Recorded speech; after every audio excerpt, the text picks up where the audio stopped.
Okay, so what we're talking about here, as you can see, is we're talking about what's called the comparison test and the limit comparison test. As we've been looking a little bit more at these infinite series, we looked at a geometric series, we looked at a p-series, and we're like, okay, I can tell whether or not those things are going to be convergent or divergent. But those are very specific types of series that we look at where I can determine that convergence right away. What we're going to start talking about now are different ways that we can test whether or not a series is convergent or divergent, not just by looking at it immediately like a p-series, but instead saying, okay, there's some certain criteria that need to be met. So if you remember, a p-series, they're really simple. If you remember, I've got 1 over like n to the p power, and we could tell really quick if we had ourselves an infinite series here, from like 1 to infinity, and we did the limit as k approaches infinity or whatever, we could say, okay, regardless of what I've got here, as long as I've got that number, if that number is less than 1, then I knew, less than or equal to 1, or between 0 and 1, I guess is what I should say, I knew that automatically that series was going to be divergent. It simply did not get close enough to the x divergent. It did not get close enough, fast enough for us to say that the series is going to be convergent. Whereas if that power were bigger than 1, didn't matter what it was, we knew that it was going to be convergent. Now, that was it. That was really easy. We looked at it. It didn't matter what n was being raised to, or what the number n was, it just mattered what it was raised to. So we looked at this and we're like, okay, well, why do I need this series then? Okay, what in the world is it that makes it so that I would even learn this?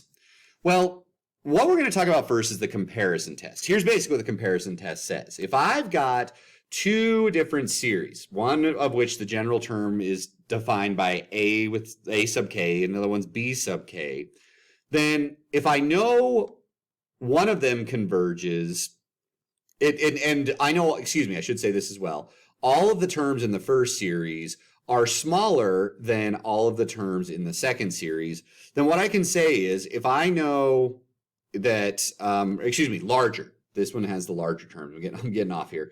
Larger, this is smaller terms here. As long as all of the terms in one series are smaller than the terms in a different series, and I know that the first series converges, then I will know the same thing is true for the other one. And if a sub n diverges, then it's going to be true for the other one as well. Now you might be saying, okay, why are you kind of stumbling over your words here? There's a reason for that. Basically what this is saying here is if I have myself a series, okay, and here's one series right here, bam, bam, bam, bam, bam, here's all my terms, and I know that that series is convergent. If I have another series that every term is smaller than that one, and remember, we're adding all these terms together. So really, if I know that the first series, the top series here, is convergent, then automatically that would make sense that the bottom series is going to be convergent as well, because every term in that series is smaller than the terms in the series where I know it's already convergent. So it's going to add up to something. Now, this is not going to tell us what it adds up to. It's just going to tell us for sure this is going to be convergent. And vice versa is true. If I know that all of the terms here in this series are, and this is a divergent series, and then I look at terms and I know that all the terms are above are going to be greater than, it doesn't matter what the series is because I already know the bottom series is divergent, the top series is going to be divergent as well when we add all those terms together. Now, you might be saying, okay, well, so what? Well, if you can look at a series like this one right here, 1 over n squared plus 5n, okay, I can tell, and it's a very specific type of problem when it comes to this direct comparison test. I can tell right away that if I were to look at 1 over n squared and look at 1 over n squared plus 5n, when I think about that, 1 over n squared and 1 over n squared plus 5n, this one, we've kind of talked about it before, but this series is going to look like this. And we know, because this is a p-series, that that number is bigger than 1, so because that number is bigger than 1, this is going to be convergent. This series, because this is n squared plus a little bit more, means that every single term from that series is going to be below the series n squared, which means I can directly compare that series 1 over n squared and 1 over n squared plus 5n. And I can say, I know that this one's convergent and every term in this series is smaller than the terms in this series, which means that's going to be convergent as well. The problem with this test, and we can use this test anytime we want, the problem with this test is, like, I look at this one, I'm like, oh man, I wonder if I could compare that to this series right here. 3 to the n over 5 to the n. And in fact, you can. And you can say, okay, I know that really that's like 3/5 to the nth power. Ooh, that's a geometric series. So, and I can see that 3/5 is less than 1. So since this is convergent, this series too must be convergent as well. And if you know that for a fact, you can say, okay, I directly compared those two. I know that we're good by the direct comparison test. Here's the problem with the direct comparison test. Most functions, when you look at them, you can't just say, oh, I know for a fact that that series is going to be convergent.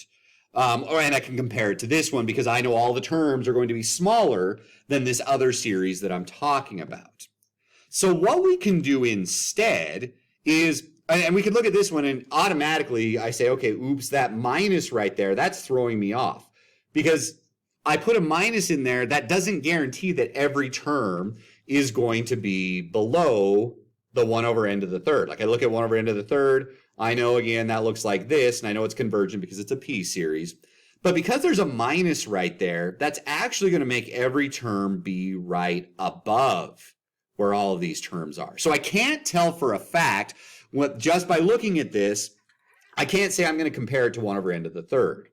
Now, luckily for us, and it's kind of dumb, but at the same time, this is how we have to do it on the AP test. If I look at a series and I'm like, you know what? I'm pretty sure that's convergent, and I'm pretty sure it's because, it's because 1 over n to the third, if I did this, and I looked at this one, that one's convergent. I'm pretty sure this one's convergent too. What we can use instead is what is known as the limit comparison test.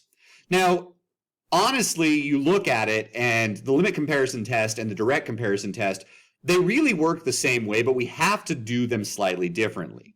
When we use the limit comparison test, basically what we do is this. We look at, we've got one series here, we got a second series here, and I know one of them is convergent, and I want to check the other one, but I'm not positive that it's convergent as well. What we do then is we just say, okay, I'm going to do the limit as n approaches infinity. In other words, I'm looking at two very big terms in both of these series that I want to compare to each other. And all I want to know is, do I get a number? If I get a number out, any number, it doesn't have to be 1 or 2 or 5 or 10 or anything, any number at all, if I get a number by using the limit comparison test, that means that either of those are both convergent or both divergent. And if you already know that one is convergent, you can automatically say, oh, well, if that one's convergent, this one has to be convergent as well. So let me just kind of show you like an example. Like let's say I had this series right here. Now this one's really complicated, okay? But we talked about this a little bit when we talked about the integral test. I look at this, I'm like n squared there, n to the fourth right there. Because I'm talking about very, very large terms, all this other stuff didn't really matter. And so really this is like 1 over n squared. So what I could kind of compare this to is 1 over n squared. These two functions behave very, very similarly. Now the problem that we're going to run into here is, okay, yeah, they behave similarly, but in order for me to use a direct comparison test, I have to know for a fact that every term in this series is smaller than every term in this series. And I don't know that for a fact. I just think that they compare to each other.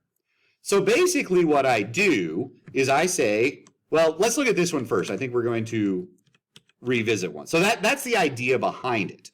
If this one's convergent, I can use the limit comparison test and compare these two. And if I get just any number at all, then I know that my series is going to be convergent. So let's look at this one. I'm going to compare this to 1 over n to the third. I think if I do n equals 3 to infinity, I know that this is a p series and it's going to converge. So I'm going to do a limit comparison test. And all I do is this. I just do the limit as n approaches infinity of either general term that we have here. So maybe I go 1 over n to the third. Then I divide that by the general term of the one that I'm looking at. 1 over n to the third minus 3n. Now, whoops, I don't know why I'm putting absolute value. Well, I do, but you don't need the absolute value around that. I just need to know, does that give me a number? Okay, that's all I need to check. So I look at this, I'm like, okay, there's my limit comparison test. How do I do a fraction divided by a fraction? Well, I just take the fraction on bottom, and I flip it to the top. N to the third minus 3n times 1 is n to the third minus 3n. On the bottom, I get n to the third, and this is the limit as n approaches infinity. Now, we talked about this before. Don't plug the infinity in. Just realize what's happening here. I get a really big infinity minus a small infinity over infinity cubed. So really, it's like infinity cubed over infinity cubed, which is just equal to 1. Now, what I've just shown, even though it doesn't seem like a big deal, is I have shown that this series right here is convergent. And the reason why I know that is I got a number here, and I know that this is a p-series that is convergent as well. So since this is convergent, I use the limit comparison test to show that this is convergent. Now I can say, you know what, this is a convergent test as well. Now it does seem like an awful lot of overkill, but unfortunately on the AP test, this is kind of what you have to do to show that something like that is convergent. Let's look at one more. Now again, I look at this immediately and I'm like n squared over n to the fifth. Oh, that's kind of like 1 over n to the third. That's a p-series that I do know is convergent. I'm going to use the limit comparison test, limit as n approaches infinity. I'm going to have to write all of this, n squared minus 2n plus 7. Notice I'm putting this one on top this time. It doesn't matter which one goes on top and bottom. Plus 5n to the fourth minus 3n to the third plus 2n minus 1 divided by 1 over n to the third. Now, luckily for me, when I flip this to the top, I'm going to multiply everything on top by n to the third. I get n to the fifth, 2n to the fourth, and 7n to the third. Whoops. 7n to the third. So that takes care of that. Now I look, this is the limit as n approaches infinity. Well, I know that that's 1. I've got n to the fifth over n to the fifth, so I can just make a fraction out of their leading coefficients. I get 1. So once again, even though I don't know for a fact that every term in this series is smaller than every term in this p-series, by the limit comparison test, I show here that what is happening is indeed this is going to be a convergent series as well.